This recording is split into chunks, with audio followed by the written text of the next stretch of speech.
Greetings all, I'm Andrew with Buck and Good General Contracting, back again with another how-to tutorial.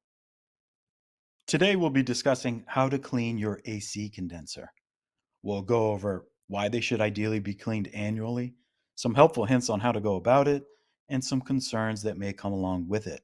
So stay tuned in this brief tutorial, you won't want to miss it.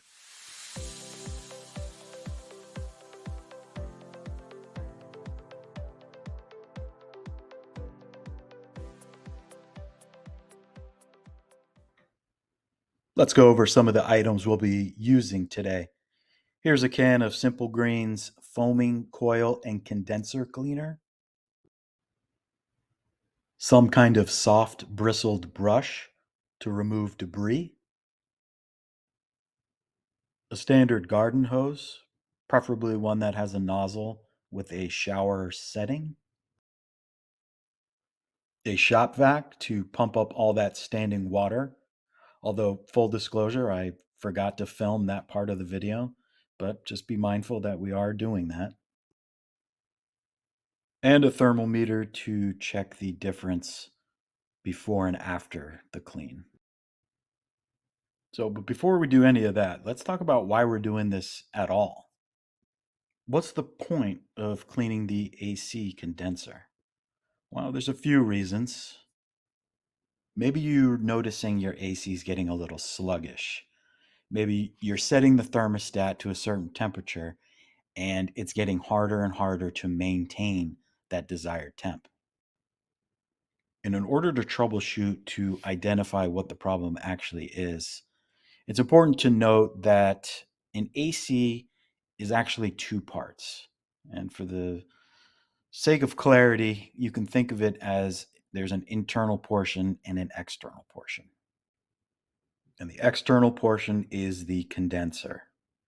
The internal part is your furnace or air handler. Now, there could be a myriad of problems with the air handler, but for the sake of time, let's say you're certain that you don't have frozen coils, the air filter is cleaned, etc. If all that is known, then the next culprit is outside with the condenser. But right before that, I want to check the split between the thermostat setting and the temperature of what's actually coming out of the vents. And so what you see here is the thermostat was set to 75. As you can see, what's actually coming out of the vents is hovering around 60 to 61 degrees. Now that's normal because optimal is in between a range of 10 to 20 degree difference. 20 being indication of a much healthier HVAC system. While a 14-degree split is not bad by any means, don't get me wrong, we can optimize to try to get that even closer towards a 20-degree split. Here you'll see me pointing the laser at the wall, and that's just to prove both to me and the viewer that the meter is accurate. Now that we're outside and ready to work, we need to locate the electrical shutoff breaker specific to the condenser. Remember, water and electricity are not friends. Make certain that you do not neglect this step. To remove the outer shell, sometimes called a cabinet, to remove those screws, I broke out a socket set. Now, originally, the only reason I used the socket set is because I couldn't find the drill bit. In the end, I did find the drill bit, but I kept this part of the video just to demonstrate that there's more than one way to skin a buck. Now, there's the right drill bit, and we're going to loosen all those screws all the way around the perimeter. Just a word of caution, these screws are tiny, very small millimeter, very easily to get lost. So devise a way for you to keep track of them so you don't lose them. This shell shields the condenser coils, fins, and compressor from damage while allowing airflow and heat dissipation. These cabinets are built very robustly, and that's because the fins are not. The fins are very malleable. And you'll see what I'm talking about in just a second as we remove the top. Along those lines, you need to also be careful about the blade fans when you're propping it while you're working. Those thin aluminum slats are the fins. They're responsible for allowing more heat transfer from the refrigerant to the ambient air. The fins are also surrounding the AC coils, which are designed to carry refrigerant all along through the surface of the unit. As it relates to why you should clean the fins and coils, is because you can see how easily they can get clogged with debris and dust. The condenser is designed to be exposed to the elements, including rain. But even still, what I'm pointing out in this clip is the compressor. And that's what actuates the fan, among other functions.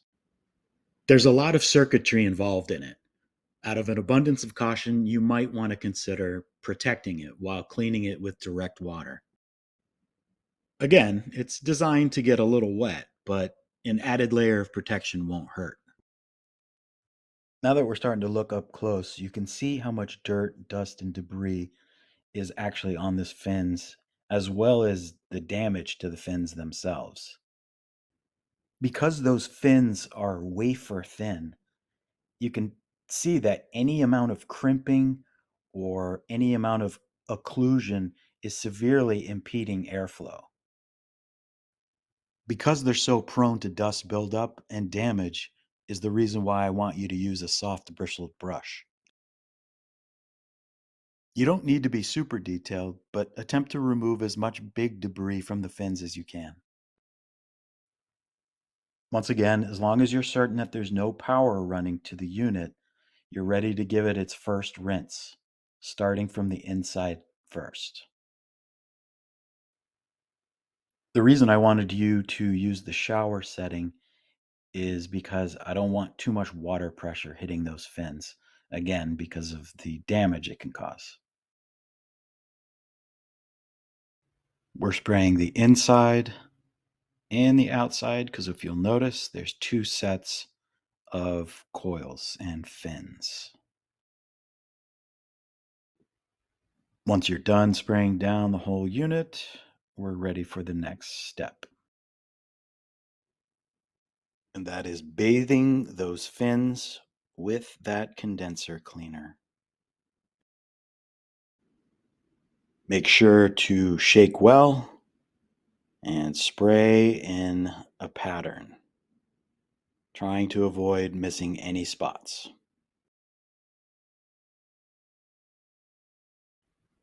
Once you're done spraying the entirety of the unit, you're going to let that sit for a minimum of 15 minutes. After it's worked its way through between the fins, we're ready for the next step, which is the final rinse. Once all that's done, we're ready to reassemble it. And just to let you know, for whatever reason, sometimes it doesn't want to go back exactly how it came off. You might have to wrestle with it a little bit, but don't give up. My best suggestion is to work on the side walls first and then place the top at the very end. And in terms of actual maintenance of the machine, you're done. I then took one final reading, getting it 2 to 3 degrees cooler, which almost certainly would have gotten even colder had I waited more than 30 minutes because the fins were still wet. But that's it, folks. That's how you do it. That's how you clean and why you clean your air condenser. Thanks for watching. Be sure to like, subscribe, and hit the bell notification for more videos. We'll see you next time. Take care.